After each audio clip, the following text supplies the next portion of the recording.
সসের ঝলক মশলার গান, প্রতি টুকরোয় আনন্দের মান। পিৎজা তো শুধুই খাবার নয়, প্রতিটি কামড়ে স্বপ্ন রয়। আসসালামু আলাইকুম সবাইকে।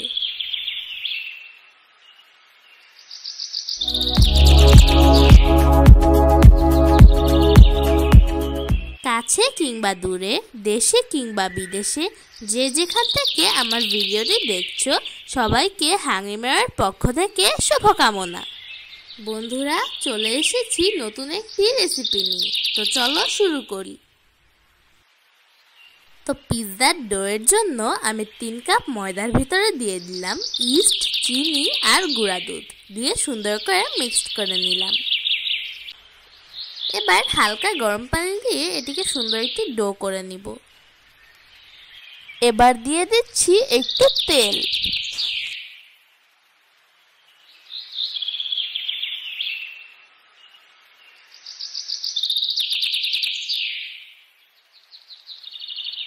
সুন্দর একটা সফট ডো হয়ে গিয়েছে। এখন এটাকে রেস্টে রেখে দিব। এজন্য ডোটার উপরে যেন ড্রাই না হয়ে যায়, আমি একটু তেল মেখে দিচ্ছি।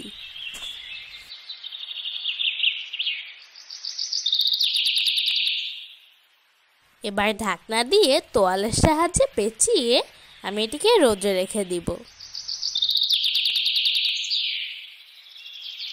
তো বন্ধুরা, পিৎজা সস বানানোর জন্য আমি টমেটোগুলোকে একটু কেটে নিচ্ছি, নিয়ে এগুলোকে অল্প পানিতে সিদ্ধ করে নিব।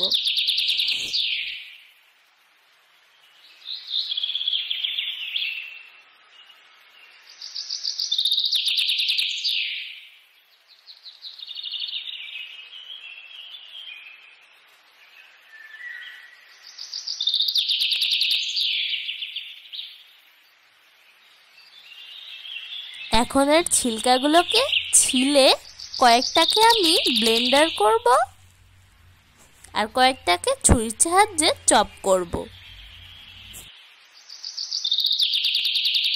প্যানে তেল দিয়ে এর ভিতরে রসুন আর পেঁয়াজ দিয়ে দিব।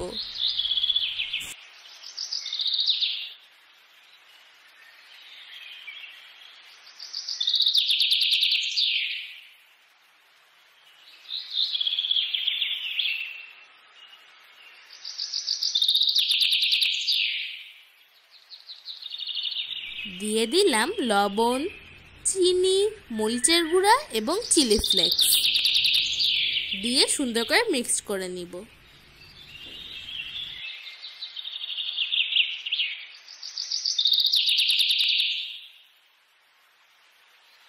এবার লাস্টে কিছুটা ধনিয়া পাতা দিয়ে দিলেই আমাদের পিৎজা সসটি রেডি হয়ে যাবে।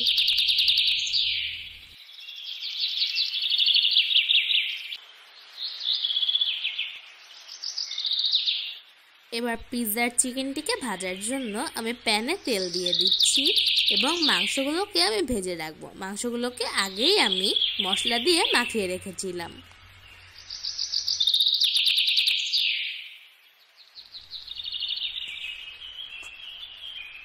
আমাদের ডোটি দেখো ফুলে ফেপে ঢোল হয়ে গিয়েছে।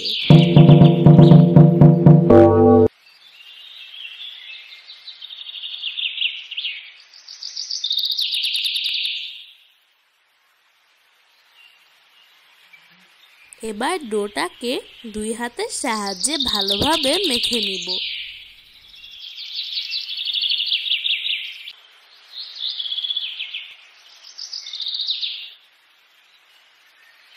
এখন আমি পিৎজার বেসটিকে রেডি করে নিচ্ছি।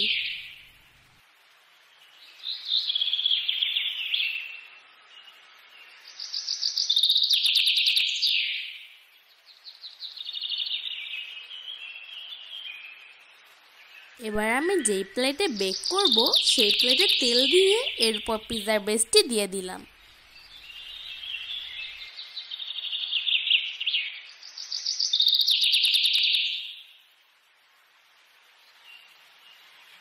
আর এখন আমি একটু ডিজাইন করার জন্য 2টা ডো নিয়ে ডিজাইন করে দিচ্ছি।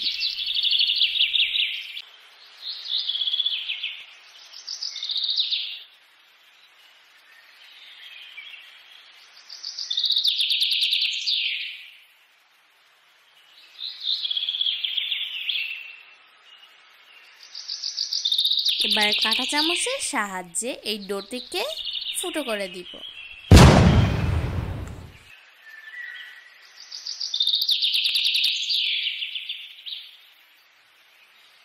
দেখো বন্ধুরা, এখন আমি পিৎজাটিকে বউ সাজাবো।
বউ সাজানো শেষ, এখন বউকে আমরা বেক করব।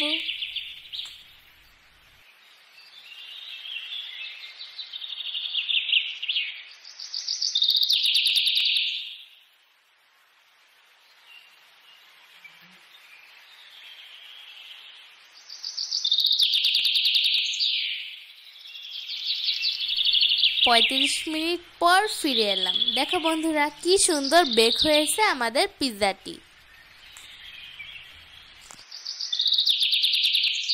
এটা দেখতে যেমন সুন্দর লাগছে, খেতেও তেমন অনেক বেশি মজা হয়েছিল। তোমরা ইচ্ছা করলে ঘরে এত সুন্দর একটি পিৎজা বানিয়ে খেতে পারো, তাহলে তোমাদের আর রেস্টুরেন্টে এত টাকা খরচ হবে না।